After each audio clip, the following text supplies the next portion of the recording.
I'm Julian Cole, the senior systems analyst who built the operational software that quietly processed nearly $500 million in quarterly transactions. Not managed, not maintained, built from scratch, on my own time. Before Richard Caldwell ever called it his company's backbone. He ran the company. I ran the system that kept it alive. That difference never mattered to him. What mattered was his son. Ethan Caldwell walked into meetings like he owned oxygen, late, loud, and permanently unimpressed. He didn't understand the system, couldn't read the dashboards, and once nearly corrupted a live dataset because he thought refresh meant reset.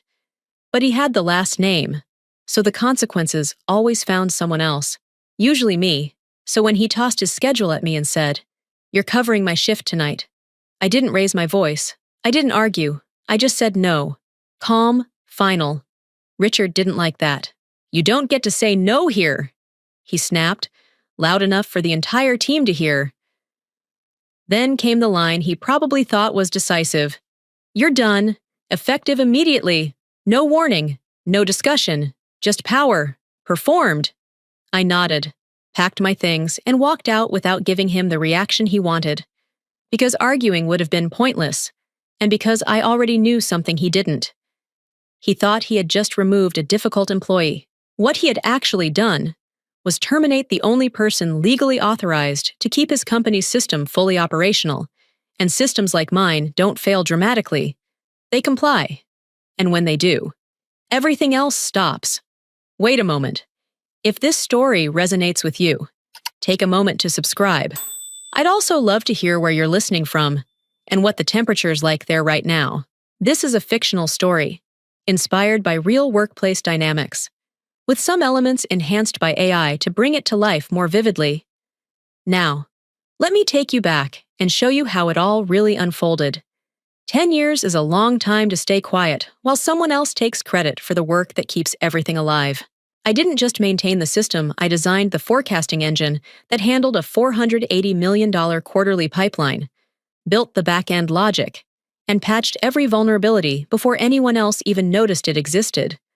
I knew every line, every dependency, every silent failure waiting to happen. Richard Caldwell called me replaceable overhead more than once, usually right after I fixed something no one else could even understand. It was his favorite kind of joke, cheap, dismissive, and always delivered in front of an audience. Then there was Ethan. He couldn't read the dashboard without asking for help. Once, he crashed the staging environment because he thought a test reset wouldn't affect shared data. I stayed overnight fixing it, rewriting corrupted tables while he went home early. The next morning, Richard congratulated him for handling a critical system issue. I didn't correct them. I just documented everything. There were audits I quietly passed for them, compliance flags I cleared before regulators ever saw them, discrepancies worth millions that I corrected without escalation. Every fix made the company stronger and made me easier to ignore. The worst night was when Ethan manually altered live data to speed things up. It took me until morning to repair the damage. By noon, he was being praised in a meeting I wasn't invited to. I let it all happen, because buried inside the licensing agreement filed, signed, and forgotten was a single line that mattered more than any recognition. The system didn't belong to them. It was licensed, and the licensor was me. The system didn't collapse after I left. That would have been dramatic, obvious, too easy to fix. Instead, it kept running, just not the way they expected. At first, it was subtle. Processing time stretched. Automated approvals lagged behind schedule. Reports that used to generate in seconds began taking minutes. Then longer. Nothing completely failed, which made it harder to diagnose. I'd assumed it was a server issue load imbalance, maybe a delayed sync. They restarted nodes, rechecked connections, patched what they could see. But the system wasn't broken, it was complying. By midday, internal messages started circulating. Finance couldn't finalize transactions. Operations flagged inconsistencies in execution timing. Someone escalated it to the CFO, who, unlike the rest of them, actually read system logs instead of guessing. That's when the first line appeared. operating in restricted compliance mode. Not an error, not a crash, a decision. Meanwhile, I was at home, sitting by the window with a cup of coffee that had already gone cold. My inbox filled faster than I could scroll IT requests. Urgent flags. Messages marked high priority. No one said my name directly. But they didn't have to. The tone had already shifted from confident to confused. I didn't reply, because I knew exactly what they were seeing. Even before they understood it, the system was designed to protect itself and, more importantly, to protect its legal boundaries. Every major function, every commercial execution pathway, had a validation layer built into it, not for performance, for compliance. And compliance doesn't negotiate, sometime later. The CFO sent a direct message, no greeting, no pretense.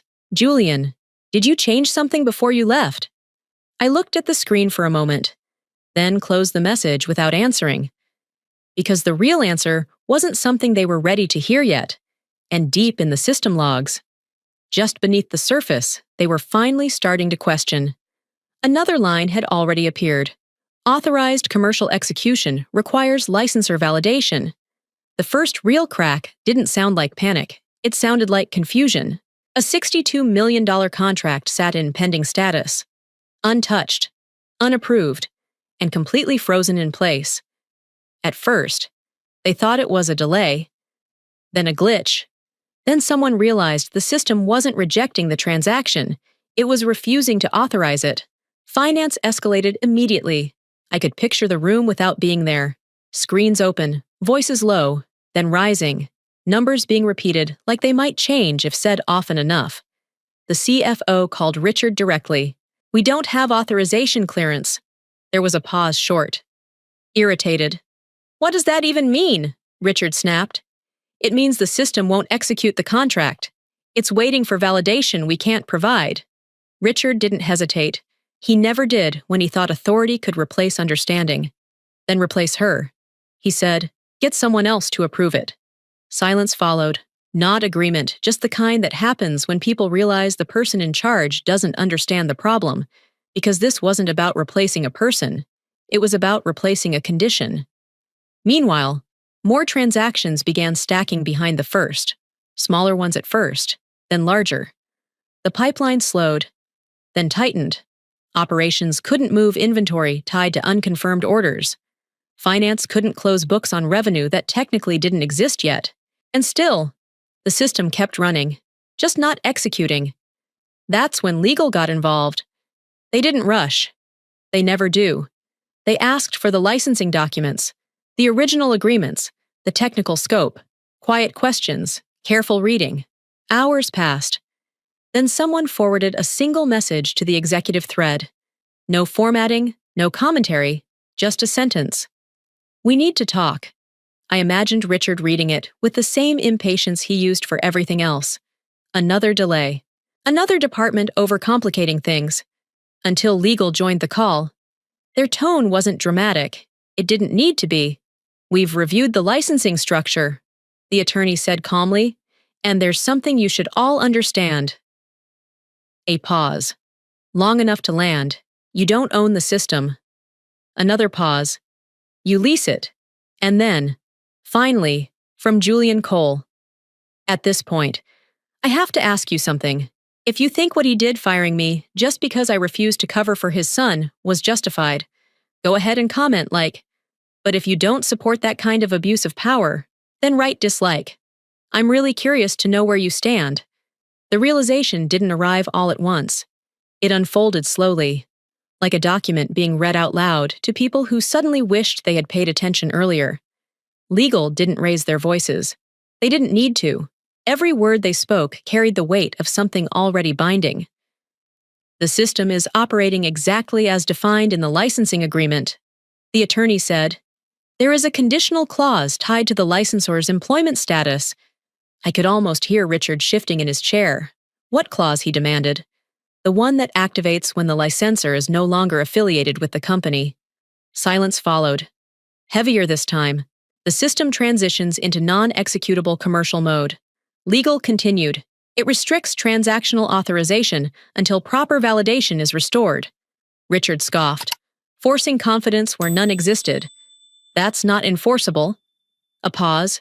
Then, calmly, it already is. That was the moment the room changed. Not loudly, not dramatically, just a shift in gravity, as if everything they thought they controlled had quietly moved somewhere else. Ethan spoke next. Fast and defensive. This is an IT issue. They configured it wrong.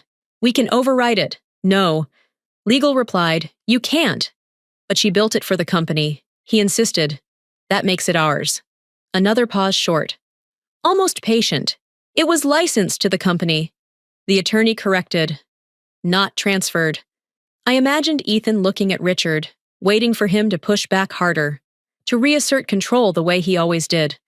But Richard didn't have anything left to argue with, because this wasn't about authority anymore. It was about terms they had signed and forgotten. Meanwhile, more transactions stalled, revenue projections slipped, deadlines approached without movement. The system continued doing exactly what it was designed to do, nothing more. Nothing less. Comply. Then legal added one final detail. Quiet. Precise. Devastating. There is an additional condition attached to restoration of full functionality. No one interrupted this time. Only the licensor, they said, has the authority to reinstate full commercial execution rights. And just like that, the problem stopped being technical. It became personal. The call came sooner than I expected, but not sooner than it needed to. My phone rang while I was halfway through another cup of coffee. The kind you drink slowly when you're no longer in a hurry for anyone else. I looked at the screen, already knowing who it was before I answered. Richard Caldwell. For a moment. I let it ring, not out of spite, just to remind myself that urgency had finally changed sides. Then I picked up. Julian, he said. And the difference in his voice was immediate, softer, measured, careful in a way I had never heard before. We need to talk. I leaned back in my chair. I'm listening. There was a pause. Like he was choosing words he wasn't used to using. There's been a misunderstanding. The system, it's not functioning the way it should. It is functioning exactly as designed. I replied. Another pause. We'd like you to come back, he said. Immediately. We can resolve this. I let the silence stretch just enough to make the point land. I'm no longer your employee. That landed harder than anything else I could have said. His tone tightened, then softened again, forced into control. Then come back as a consultant. We'll make it worth your time. Now we were finally speaking the same language. I'll consider that, I said evenly. But the terms will be mine. He didn't interrupt. 3 times my previous rate. Full legal acknowledgement that I retain ownership of the system and written authority defining my control over its operational status. The line went quiet. Not shocked, calculating. That's excessive. He said, no. I replied, that's accurate, because this was never about negotiation. It was about correction. He exhaled slowly. We'll review the terms. Do that, I said. And understand something clearly, this isn't urgent for me. Before he could respond. I ended the call. A minute later, another message came through, not from him this time, from the CFO. We have another problem. I opened the attachment. $118 million. Pending, expiring soon. The collapse didn't arrive as a single event. It came in layers, each one tightening around them while I watched from a distance that finally felt earned. By the next morning, 3 major contracts were frozen, not delayed, not pending clarification, frozen. The system had stopped executing every transaction tied to commercial authorization, and without that, nothing moved. Revenue projections stalled, delivery timelines slipped. The pipeline that once flowed effortlessly now felt like it had been sealed shut from the inside. I didn't need updates to understand what was happening, but they kept coming anyway. Emails, alerts, escalations, each one more urgent than the last. Clients who had once trusted the system without question were now asking questions no one inside the company could answer. One message stood out. We require system assurance. Immediately, short, direct, no patience left. That was the moment confidence began to break. Inside the company, I could imagine the shift. Voices sharper, decisions rushed, people looking at each other instead of the data, hoping someone else would take control of something no one fully understood. Ethan tried. Of course he did. He had always believed that access meant authority, that if you had the right credentials, you could force the system to do what you wanted. So he logged in, navigated through layers he barely understood, and attempted to override the restrictions. I could almost see it clicks made with confidence, commands issued without comprehension, and then nothing, because the system didn't respond to pressure, it responded to permission.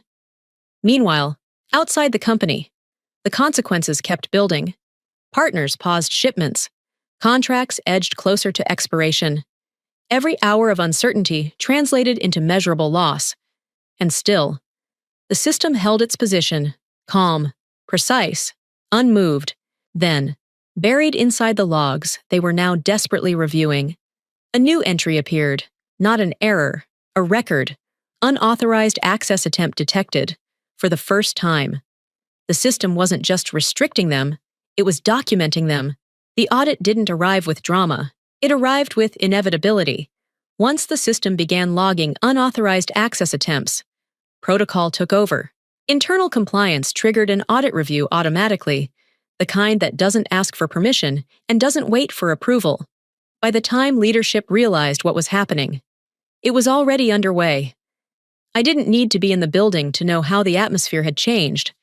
Conversations would have turned quieter, sharper, not collaborative defensive. Every department suddenly aware that whatever was happening wasn't just technical anymore. It was traceable. And traceability is where control disappears. The audit team started with system logs, not opinions, not assumptions, raw entries, time-stamped, immutable, every action, every attempt, every failure recorded without bias. That's where Ethan surfaced. Multiple override attempts, escalated access requests, unauthorized command executions that never completed but were still captured. Each one tied to his credentials, his session, his decisions.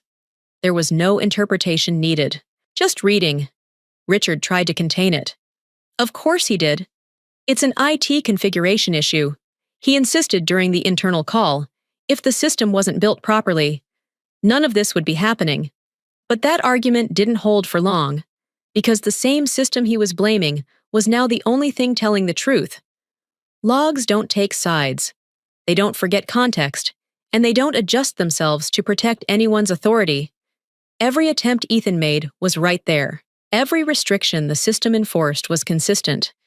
Every outcome followed the same logic. Compliance didn't argue, they didn't accuse, they simply documented, and documentation, when it's complete, doesn't need interpretation. By the time the preliminary findings were compiled, the narrative had already shifted. This wasn't a malfunction. It wasn't sabotage. It was the system enforcing its defined parameters, while unauthorized actions were being attempted against it. Richard stopped interrupting at some point, not because he agreed, because he couldn't disprove anything. Then the audit report was finalized.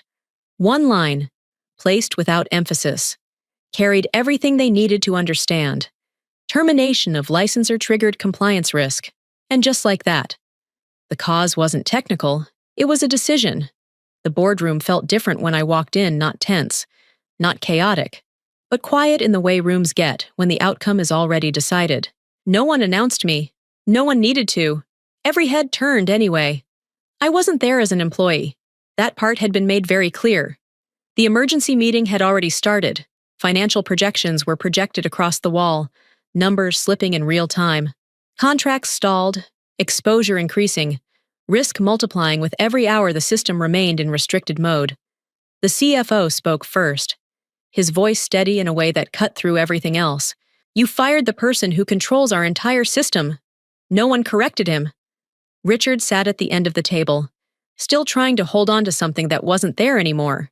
That's an exaggeration, he said, but it sounded weaker than he intended. It's not, the CFO replied. It's the only accurate summary we have. Legal didn't add anything. They didn't have to. Their earlier conclusions were already sitting in front of everyone. Printed, highlighted, impossible to reinterpret. I stepped forward, placing a thin folder on the table. No rush, no performance, just presence. Richard finally looked directly at me. Not with authority this time, with something closer to recognition late, and entirely useless. "We're prepared to bring you back," he said. "We can correct this." I met his gaze evenly. "There's nothing to correct." A pause. "You terminated the agreement attached to my employment." I continued. The system responded accordingly. He opened his mouth, then stopped. There was nothing left to argue with that wouldn't contradict the facts already in front of him. The CFO leaned forward. "What are your terms?" Simple question. Long overdue. I opened the folder. Consulting contract. Revised structure. Full acknowledgement of intellectual property ownership. Operational authority defined by license, not employment. Pages turned. Eyes scanned. No one interrupted. Because they understood. This wasn't negotiation. It was acceptance. Richard exhaled slowly, the last trace of control leaving with it. "So you won't return?" I shook my head once. "I already have. Not as someone they could manage, not as someone they could replace, but as something they couldn't function without." And when the contract was finally set down on the table, the shift became official. I wasn't their employee anymore. I was their external controlling vendor. The resolution didn't feel like victory. It felt like balance being restored quietly. Precisely. Without the need for spectacle. By the end of the week, the new contract was signed. Not rushed, not improvised, but structured exactly the way it should have been from the beginning. My rate was triple what it had been before. And more importantly, my role was no longer defined by a title inside their hierarchy. It was defined by ownership. Clearly stated, legally recognized, and no longer open to interpretation. I didn't return to an office. I didn't reclaim a desk. I retained control. The system was restored gradually, not all at once. Functions reactivated in sequence. Validations reestablished. Transactions flowing again, but only within the boundaries I defined. The same system they once took for granted now operated under terms they had no authority to override. Consequences followed just as predictably. Ethan was terminated first, not dramatically, not publicly, just removed. The same way they had removed me. Except this time, there was no one left to absorb the damage he created. Richard lasted a little longer. Board pressure, financial exposure, and the audit findings converged into a conclusion no one could delay. Leadership requires accountability. And for the first time, he had nowhere to redirect it. His exit was framed as a transition, but everyone understood what it was. Meanwhile, the company stabilized, not because they fixed anything, because they adapted to the reality they had ignored. I worked remotely, on my own terms, watching the system perform exactly as it was designed to, efficient, compliant, controlled, for the first time. Everything functioned without distortion, and as I reviewed the final reports, I allowed myself a small, private acknowledgement of what had actually happened. I didn't break their system, I just stopped holding it together. If you would have made the same choice I did, walking away and taking back control on your own terms, write support so I know I wasn't wrong.